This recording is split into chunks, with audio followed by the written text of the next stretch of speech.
இந்த படத்தை நல்ல வேளை மாரி செல்வராஜ் மாதிரி டைரக்ஷன் பண்ணல. இல்லைனா வந்து டீச்சருக்கும் அந்த இதுவும் வச்சு வேறு மாதிரி வந்து ஒரு இது வந்திருக்கும்.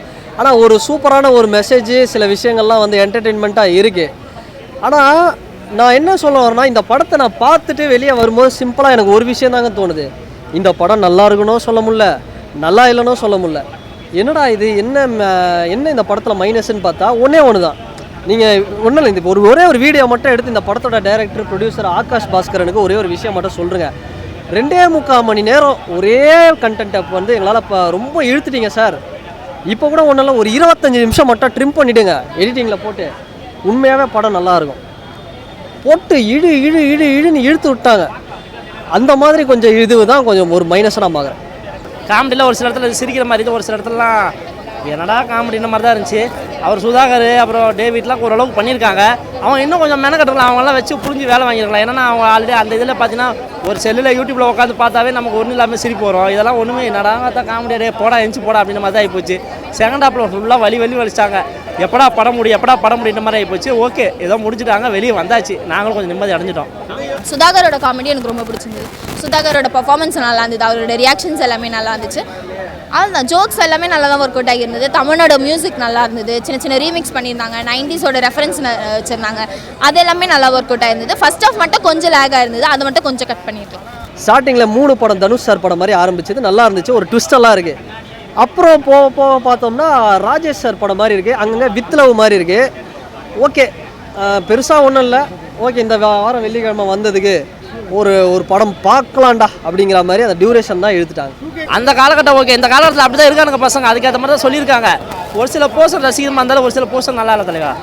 அதான் இதயம் படத்தோட அந்த லவ்வை சொல்லாமலே ஒருத்தன் உள்ளுக்குள்ளே வச்சு அது இதயம் வெடிக்கிற அளவுக்கு போயிடக்கூடாதுன்றது தான் வந்து படத்தோட இது. எல்லாருக்குமே இது சூட் ஆகும். அப்படி நீங்கள் ஓவராலாக பார்த்தீங்கன்னா முடியும் போது ஒரு ராஜேஷ் சார் படம் மாதிரி முடியும். பகத் ஃபாசில் நம்ம அவரை தப்பு சொல்லக்கூடாது, அந்த கேரக்டருக்கு அவ்வளோதான். இன்னும் பகத் ஃபாசிலை வேஸ்ட் பண்ணிட்டாங்களேன்னா சொல்லக்கூடாது, அந்த கேரக்டருக்கு அவ்வளோதான். ஜிவிஎம் சார் படத்தில் ஃப்ளைட்டு பக்கத்தில் ஒருத்தர் உட்காந்துருப்பார், அந்த மாதிரி ஒரு கேரக்டர். ரீசெண்டாக இருந்தது, ஒரு 1 டைம் வாட்ச் பண்ணலாம் மூவி, ஃப்ரெண்ட்ஸோடு வந்து பார்க்கலாம், ஒரு ஜாலியான ஒரு நல்ல ராம்காம், அவ்வளோதான். சந்தானம் சார் இல்லை ஒரு பெரிய காமெடியன் படத்துக்குள்ளே இருந்தால் எப்படி இருக்கும் ஒரு ஜாலி, அந்த மாதிரி ஒரு விஷயத்தை யார் பண்ணான்னா சுதாகர். பரிதாபங்கள் யூடியூப் சேனல் அந்த மனுஷன் சிங்கிள் மேனாக இந்த தாங்கியிருக்கிறாரு. அவர் ஃபஸ்ட் ஹாஃப் ஃபுல்லாக சூப்பராக பண்ணிட்டாரு, செகண்ட் ஹாஃபில் அவர் கொஞ்சம் வரல, கிளைமேக்ஸில் வந்தார். அவரை இன்னும் யூஸ் பண்ணியிருக்கலாம். மற்ற காமெடியன்ஸ் எல்லாமே சூப்பராக பண்ணியிருக்கிறாங்க. நம்ம Thaman sir, music director Thaman sir, ஆள் பார்த்தா சும்மா ரிஷப் பண்ட் மாதிரி அங்கேயும் இங்கேயும் ஓடி சும்மா சுற்றி அடிச்சிட்டு இருக்கிறாரு.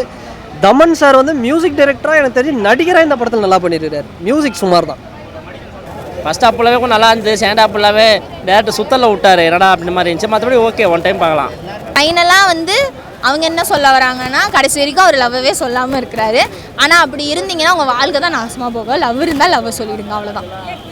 உன்னோட தலைவா ஒருத்தர் லவ் பண்ணுற எந்த ஒரு விஷயமா தான் டக்குன்னு சொல்லிடணும்.